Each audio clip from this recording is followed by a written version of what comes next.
इंसानियत का खून पूरी दुनिया में हो रहा है, बिलखुसूस फिलिस्तीनियों के साथ जो हो रहा है किसी से छुपा ढका नहीं है। तमाम समुदाय के भाइयों का एक अच्छा पहल है, उन्होंने इस चीज़ का प्रोटेस्ट करके विरोध जाहिर किया है ताकि हिंदुस्तान के अंदर जितनी भी कौमें आबाद हैं, हिंदू, सिख, मुस्लिम, ईसाई जितने भी हैं, आज का कार्यक्रम फिलिस्तीन में हो रहे जुल्म सितम और युद्ध के अगेंस्ट में है। वहाँ पे कारण है और क्यों यहाँ पे लोग जुटे हैं? ये कारण ये है कि आज जो इंसानियत का खून पूरी दुनिया में हो रहा है, बिलखुसूस फिलिस्तीनियों के साथ जो हो रहा है किसी से छुपा ढका नहीं है। हम इसी सिलसिले में जमा हुए हैं कि इंसानियत के खून को बंद किया जाए, इंसानियत को बहाल किया जाए। खुद हमारे हज़ारीबाग में भी 30 तारीख को मॉब लंचिंग हुआ मौलाना के साथ। ये सारे मामलात जो अभी पूरे हिंदुस्तान में ऐसे चल रहे हैं या विदेश में चल रहे हैं, हम सब इंसानियत का पैगाम देने के लिए जमा हुए हैं। आपसी मोहब्बत, भाईचारगी जो कल हमारे साथ था, हम चाहते हैं कि हमेशा यहाँ रहें। और बिलखुसूस हमारा हिंदुस्तान गंगा जमनी तहजीब का जो एक कल्चर बना है, इसमें हमेशगी कायम रहे, ये हमारा मकसद है। इसी मकसद के तहत हम लोग यहाँ हाजिर हैं और हम चाहते हैं हुकूमत हिंद से और अपने ज़िला प्रशासन से कि ऐसे दंगाई जो आपस में नाइत्तफाकी पैदा कर रहे हैं, हम लोगों में एक दूसरे से लड़वा रहे हैं या ऐसे सरपसंद लोग हैं, उनको जल्द से जल्द कैफरे किरदार तक पहुँचाया जाए ताकि दूसरे लोग ऐसी कोशिश ना कर सकें। तो ये अभी जो गाज़ा और फिलिस्तीन में सबसे ज़्यादा लोगों को क्या ज़रूरत है? उनको खाने के लिए पैसे नहीं है, रहने के लिए घर नहीं है, इसके लिए आप लोग क्या कर रहे हैं? गाज़ा और फिलिस्तीन के लोगों के साथ जो मामलात हैं, है क्या कि हम लोग तो कोशिश में हैं कि हम यहाँ से फंड भेजें उनके लिए, लेकिन ये सूरत नहीं बन पा रही है कि वहाँ तक पहुँच पाएगा भी या नहीं। अभी सिर्फ हम उनके लिए दुआ कर रहे हैं और हिंदुस्तानी हुकूमत से हम ये गुजारिश कर रहे हैं कि उनके लिए रिलीफ फंड का आप इंतज़ाम करें और उनके लिए जो रिहाई हो सकती है, बेहतर सूरत हो सकती है, उसका आप सबब पैदा करें। देखिए, आज यहाँ पे जो प्रोटेस्ट किया गया है और कई मुद्दों के ऊपर किया गया है, सभी जायज़ मुद्दों के ऊपर प्रोटेस्ट हो रहा है। फिलिस्तीन के मामले में, जहाँ पर फिलिस्तीन में लगातार कत्लेआम मचा हुआ है, एक देश दूसरे देश के ऊपर इस तरीके से कत्लेआम अगर मचाता है तो पूरे देशवासियों, पूरे देश के लोगों का ये फर्ज बनता है कि जो मजलूम लोग हैं, मजबूर लोग हैं, उनके सपोर्ट में खड़ा होना चाहिए। ये हज़ारीबाग के हमारे तमाम समुदाय के भाइयों का एक अच्छा पहल है, उन्होंने इस चीज़ का प्रोटेस्ट करके विरोध जाहिर किया है ताकि अन्य देशों में ये खबर जाए और सभी देश मिल करके सोचें कि फिलिस्तीन के पक्ष में कुछ निर्णय लें और इजराइल को दबाने का काम करे। ये इंसानियत को बिल्कुल शर्मसार करने वाली घटना है। दूसरी बात है, मरहूम मौलाना शहाबुद्दीन साहब, उसकी मॉब लिंचिंग के तहत हत्या कर दी गई, ऐसा उनकी पत्नी का इल्जामात है।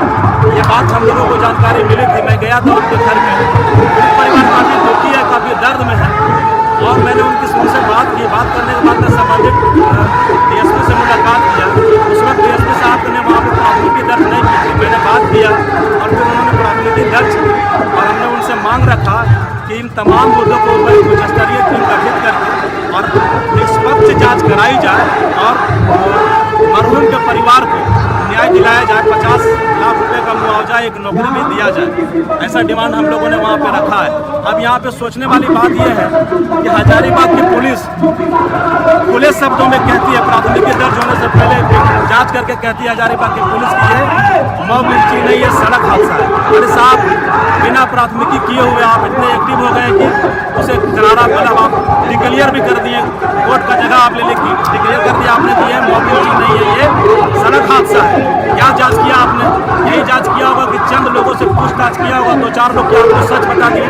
इस घटना में हम लोग CBI की जांच की मांग करते हैं, उच्च स्तरीय टीम गठित करने की मांग करते हैं और मरहूम शहाबुद्दीन साहब को, उसके परिवार को या हज़ारीबाग पुलिस और झारखंड सरकार न्याय देने का काम करे, ये हम लोग मांग करते हैं। तीसरी बात है, सलमान अजहरी साहब जिन्होंने एक सैर कहा था अपने सभा में, यहाँ पे एक सैर करने के बाद उन्हें दोषी करार दे दिया गया।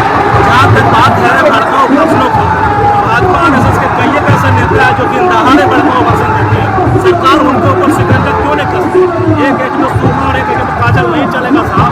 अगर भड़काऊ भाषण के विरोध में अगर आपको काम करना है और उन लोगों को सजा देने का काम करना है, तो जिस पक्ष में आपको ध्यान देना पड़ेगा, वो चाहे किसी वर्ग, किसी समुदाय के लोग हो, सभी वर्ग समुदाय को लोगों के ऊपर पाबंदियां लगानी होंगी।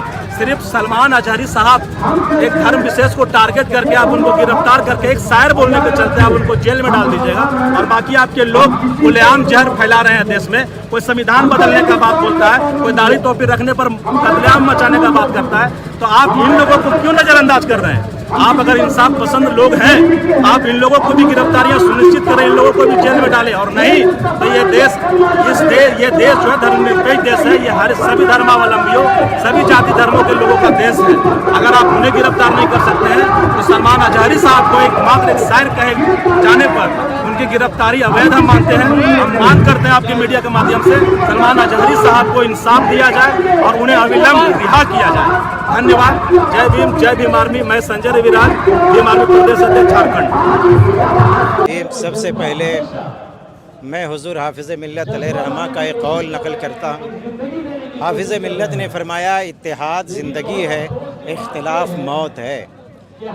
हिंदुस्तान के अंदर जितनी भी कौमें आबाद हैं, हिंदू, सिख, मुस्लिम, ईसाई, जितने भी हैं, अगर ये मुत्तहिद हो जाएं, और चूँकि हमारा हिंदुस्तान विश्व गुरु बनना चाहता है और सुपर पावर बनना चाहता है, तो सुपर पावर बनने के लिए इसे जहाँ भी दुनिया में जुल्म हो रहा है, इंसानियत को शर्मसार किया जा रहा है, उसके खिलाफ हिंदुस्तानी हुकूमत को आवाज़ उठानी होगी।